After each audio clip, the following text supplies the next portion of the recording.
네, 앞서 예고 드린 대로 시장 전략에 대한 고민이 참 많이 되는데요. 집중 분석 시간 통해서 해답을 찾아보겠습니다. 오늘 이 시간은 대신증권 리서치센터 문남중 수석 연구위원과 함께 할게요. 안녕하세요. 안녕하세요. 네, 정말 초박빙입니다. 제47대 미국 대통령을 뽑는 선거. 우리도 정말 많은 집중을 하고 있는 상황이죠. 누가 될 것인가도 중요하겠지만 일단은 지금 다음 주 초까지 더 늦어진다면 이번 주를 넘어서 다음 주 초까지도 그 불확실성이 지속되지 않을까라는 걱정이 돼서요. 오늘만 해도 시장 참 변동성 크거든요. 얼마나 더 길어질까요, 이게? 지난 대선 이제 바이든 대통령 같은 경우에도 이제 승리를 선언하는데 나흘 정도 걸렸거든요. 그 정도 시간은 염두에 둬야 되겠지만 제가 지금 현재 실시간으로 집계되고 있는 선거인단 수를 놓고 온다고 하면 그 정도 시간까지는 가진 않을 것 같아요. 지금 ABC 뉴스를 놓고 온다고 하면 지금 해리스가 선거인단을 놓고 봤을 때 194석, 트럼프가 230석 정도 되는데요. 아마 시간이 지날수록 이 격차는 상당히 줄어들 여지는 있다라고 생각을 하고 있기 때문에 아무래도 내일쯤 되면 대략적인 윤곽은 나올 걸로 좀 보고 있고요. 지금 시장에서는 트럼프 당선을 오늘 오전까지만 하더라도 상당히 높게 봤거든요. 네. 왜냐하면 그때 당시에는 이제 이 공화당의 텃밭 중심의 선거인단 집계가 먼저 나왔기 때문에 상대적으로 이제 해리스가 부진할 수밖에 없었는데 지금 현지 시간으로 6일 자정이 넘어가는 시간을 놓고 본다고 하면 빠르게 해리스 선거인단 수가 올라오고 있는데 그 이유는 이제 서부 쪽의 개표 결과들이 반영되기 때문에 그렇습니다. 그렇기 때문에 아무래도 오늘은 아마 한국 증시도 그렇겠지만 전반적으로 모든 글로벌 증시들이 미국 대선 결과가 어떻게 될 것인지에 대한 경계심이 높아질 수밖에 없는 환경이기 때문에 위험자산 선호 흐름들이 좀 줄어들 여지는 있다라고 보고 있지만 저는 선거 결과의 윤곽이 어느 정도 확인되고 또 연이어서 또 11월 FOMC가 예정되어 있는데 연준 같은 경우에는 9월달 50bp 인하하면서 정치적인 중립성을 지키지 않는 것을 스스로 보여주기 시작을 했어요. 그렇기 때문에 이번에도 25bp 인하 정도는 충분히 할 여지가 있다라고 보고 있고요. 경제지표 측면에서 놓고 본다고 하더라도 최근에 발표된 미국의 비농업 부분 고용자 수, 전월 대비 급감한 부분들, 그리고 9월 PC가 헤드라인 기준으로 2.1까지 내려온 걸 놓고 본다고 하면 연준 입장에서는 25bp 정도 인하하는 것은 그렇게 크게 부담이 안 될 걸로 좀 보고 있기 때문에 지금 증시에 불어닥치고 있는 불확실성은 제한될 여지가 있다고 생각하고 있습니다. 그래도 우리가 걱정이 깊었는데 그 부분에 대해서 좀 설명을 해주셨어요. 일단은 전체적인 윤곽은 그래도 내일쯤이면 나타나지 않을까 말씀해 주셨고요. 그렇다면 우리가 예상했던 다음 주 초까지의 불확실성은 아니지 않을까라는 생각도 듭니다. 그리고 FOMC도 중요하죠. 이번 주에 있는데 25bp 인하 정도 예상된다라고 말씀해 주셨네요. 자, 그러면 미 대선도 정말 중요하지만 그 못지않게 연방 상하원 의원의 선거도 굉장히 또 중요합니다. 여기에 따라서 이제 새 대통령이 뭔가 정책을 내릴 때 그 방향도 결정되기 때문인데요. 상하원을 공화당이 싹쓸이한다, 이런 우려도 사실 있잖아요. 어떻게 보시나요? 지금 예측치를 놓고 본다고 하면 트럼프 상원과 하원을 모두 다 공화당이 가지고 가는 레드 수입을 좀 예상하고 있는 부분들이 있는데 지금 전반적인 변화를 놓고 본다고 하면 이런 뒤집어질 여지는 있다고 생각합니다. 네. 저 또한 결과를 명확하게 예측하기에는 좀 더 지켜는 봐야 되겠지만 이번 대선 결과는 해리스 당선 그리고 상원은 공화당이 가지고 가고 하원은 민주당이 가지고 가는 교착 국면이 좀 연출되지 않을까 예상을 하고 있는데요. 올해 대선의 관전 포인트는 사실 당선자가 아닙니다. 지난 대선처럼 팬데믹이라는 위기를 겪었을 때는 대통령에게 위기 극복을 위한 힘을 실어줘야 되기 때문에 그때 당시 블루 수입이 달성됐던 부분들이 있는데 지금 미국 경기는 경관상이고 확장 국면에 놓여 있기 때문에 아마 교착 국면, 특별히 어느 대통령에게 힘을 실어주려고 하는 국민적인 지지는 없을 걸로 좀 보고 있습니다. 제가 이 부분을 좀 강조하는 이유는 특히 트럼프가 당선됐을 때 얘기하고 있는 감세 그리고 규제 완화를 통한 정책들을 하다 보면 미국의 재정 적자가 커진다는 그런 우려들이 최근에 대선을 앞두고 좀 반영되는 부분들이 있었는데 그건 좀 시장에 오해가 있다라고 저는 생각을 합니다.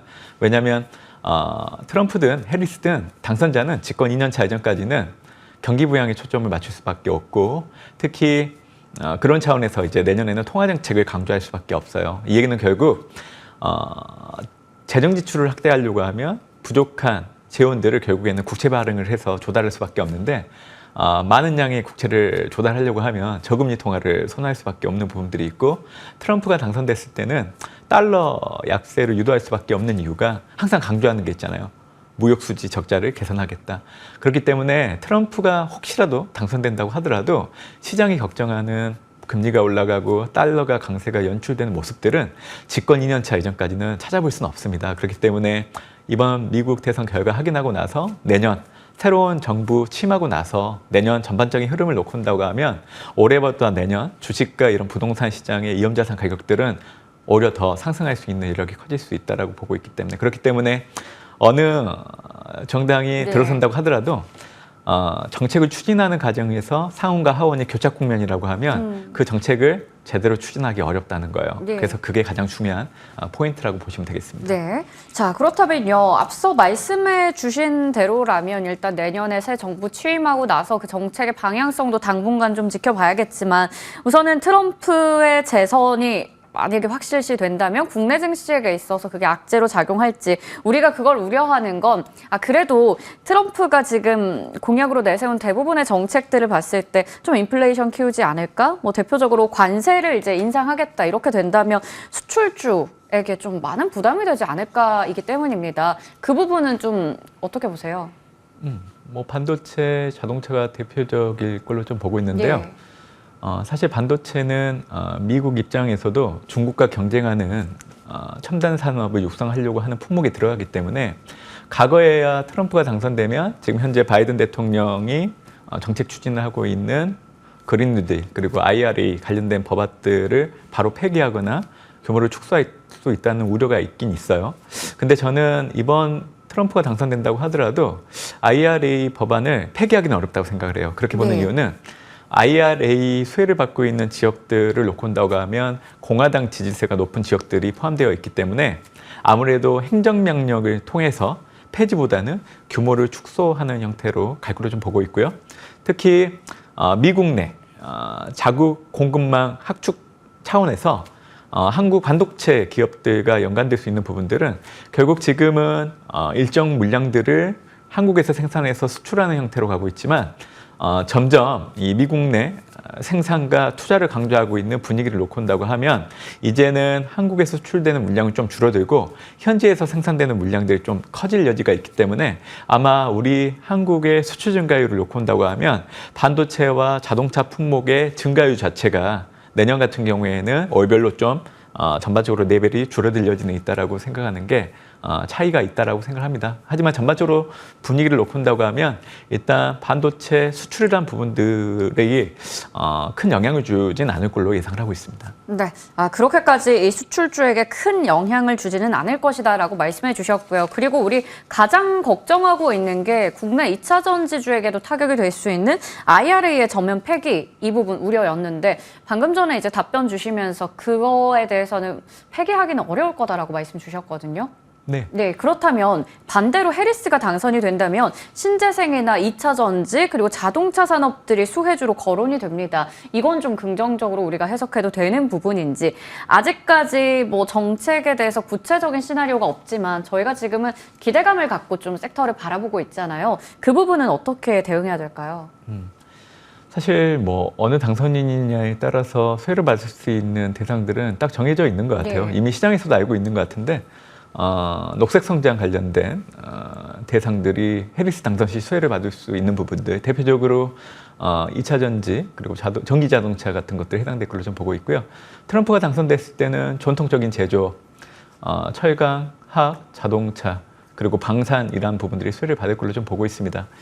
일단 뭐 해리스가 당선됐을 때 배터리 관련해서 좀 드리고 싶은 얘기는 지금 미국 내 배터리 전기차 생산이 크게 늘어났던 이유들 중에 하나는 이 IRA 법안을 놓고 온다고 하면 전기차를 구매했을 때 보조금을 지급하는 부분들 그리고 첨단 산업 같은 경우에는 생산 세액공제를 지급하는 것들이 지금 생산 전반적인 규모를 늘리는데 가장 큰 영향을 줬던 부분들이 있는데요. 해리스 같은 경우에는 바이든 행정부의 정책과 유사하되 약간 차별점을 두려고 하면 그 정책을 조금 더 강조할 여지가 있다라고 생각합니다. 그렇기 때문에 만약에 해리스가 당선된다고 하면 지금 실질적으로 지급되고 있는 자동차 구매 시 보조금 금액이 상향될 여지, 그리고 미국 내 첨단 산업에 대한 생산 세액공제라는 부분들이 조금 더 확대될 수 있는 부분들이 있다라고 저는 생각을 하고 있습니다. 네. 자, 그렇다면요. 우리가 이렇게 뭐 대선 관련한 섹터, 뭐 트럼프 트레이드, 해리스 트레이드에 따라서 좀 섹터를 잡기가 어려운데 차라리 누가 돼도 상관없는 공통 수혜 섹터에 대해서는 좀 어떻게 보시는지가 궁금해요. 방산, 바이오, 인프라 등등 있는데 이쪽은 좀 투자 기회를 계속 노려봐도 괜찮을까요? 저는 사실 뭐 어느 누가 되더라도 네. 가장 수혜를 받는 대상을 바이오 의약품으로 보고 있습니다. 네네. 해리스 같은 경우에도 뭐 IRA 법안 내에서도 약가 인하와 관련돼서 네. 특정 품목에 대한 부분들을 연도별로 차등해서 제시하는 부분들을 내세우고 있는 부분들이 있고요. 트럼프 같은 경우에도 의외로 약가 인하에 관심이 많고 또 필수 의약품 같은 경우에는 자국 내 생산을 하려고 하는 의지가 상당히 강한 상황입니다. 그렇기 때문에 한국 업체들 입장에서는 바이오 시밀러를 중심으로 미국향 수출이 증가할 수 있는 부분들이 있다라고 저는 생각을 하고 있고요. 특히 블록버스터급의 특허 의약품의 만료를 앞두고 있는 상황이기 때문에 거기에 따른 수혜들이 한국 기업들에 온전히 들어올 여지도 있다라고 생각을 하고 있습니다. 그렇기 때문에 저는 언급해 주신 업종들이 있지만 그중에서도 바이오 의약품이 가장 수혜를 받을 것으로 좀 보고 있고요. 그 외에 좀 수혜를 받을 수 있는 것들을 언급을 해드리면 결국 전략적 산업에 해당되는 AI 반도체, 그리고 내년 같은 경우에는 양자 컴퓨터라는 부분들이 좀 화두가 될 걸로 좀 보고 있기 때문에 특히 트럼프가 당선된다고 하면 내년에는 전략 산업 관련해서는 양자 컴퓨터에 대한 관심을 좀 높이는 게 좋지 않을까 생각을 하고 있습니다. 네, 제약 바이오를 이제 공통 수혜주로 말씀해 주시면서 바이오시밀러 관련된 부분도 짚어주셨고요. 그 이외에도 섹터 공통적으로 볼 부분들 짚어주셨는데요. 자, 그러면요, 이제 대선이 딱 끝나고 나서 우리가 정말 그 남은 2달 정도를 체크해 봤을 때 보통 11월, 12월이 강세장이라고 표현을 또 하잖아요.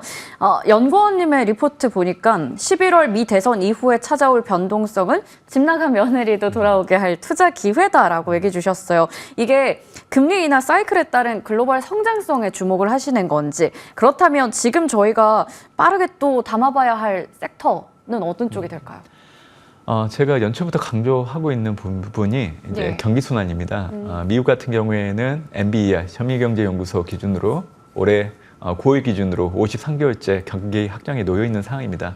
제가 이 얘기를 해드리는 이유는 최근 2년 동안 국내에서 워낙 미국은 경기 침체에 들어간다라는 부분들이 오버되기 때문에 투자자분들이 많은 피해를 보지 않았나라는 생각이 있어서 얘기 드리는 부분인데요. 결국 미국의 경기 확장이 끝나는 시점을 2027년 6월 정도로 보고 있기 때문에 아마 그때쯤 되면 지금보다 지수를 기준으로 놓고 온다고 하면 S&P 500 지수 기준이 5,800선 전후에서 움직이고 있지만 2027년 정도 되면 8,500선 정도까지 충분히 올라갈 여지는 있다라고 생각합니다. 그런 차원에서 미국 대선 결과 확인하고 나서 변동성은 분명히 올 건데 그때를 기회 삼아서 미국, 나스닥, 성장, 매그니피센트 7 종목들에 대한 투자를 가감히 해야 된다라고 얘기를 드리고 있고요.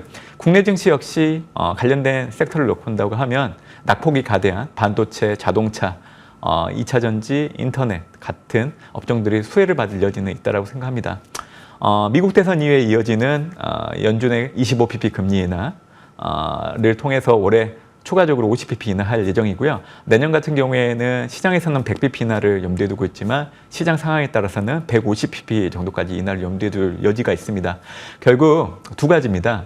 미국의 경기 확장, 또 연준의 금리 인하에 따른 국민 여건 완화 기대, 그리고 지금 AI 붐을 놓고 온다고 하면 학습용에서 추론용으로 넘어가기 때문에 AI 반도체 수요는 계속 늘어날 겁니다. 참고로 엔비디아의 차세대 AI 가속기를 놓고 온다고 하면 블랙엘 다음이 루빈인데 루빈은 HBM 탑재량이 9배 정도 늘어나요. 예. 결국 HBM 공급 강이란 부분들은 지금으로서는 전혀 해당되지 않는 얘기라는 걸 얘기해드린 거죠. 그래서 제가 얘기해드렸던 요인들을 놓고 본다고 하면 내년에는 연초 이후부터 연말까지 꾸준히 오르는 장일 예상을 하고 있기 때문에 올해 11월 달 변동성이 찾아올 때는 가감하게 좀 담아야 된다는 얘기를 좀 강조를 해드리고 있습니다. 네, 이 이후에 이제 지수가 우상향한다라는 것을 전망해 봤을 때는 지금의 변동성을 적극적으로 활용해 보자라는 전략을 챙겨 주셨습니다. 이 안에서 국내로 놓고 본다면 낙폭 과대한 섹터죠. 반도체나 자동차, 2차 전지, 인터넷 같은 쪽들 말씀해 주셨으니까요. 투자하실 때 참고해 보시면 좋을 것 같습니다. 지금까지 대신증권 리서치센터 문남중 수석 연구위원님과 함께했습니다. 말씀 고맙습니다. 감사합니다.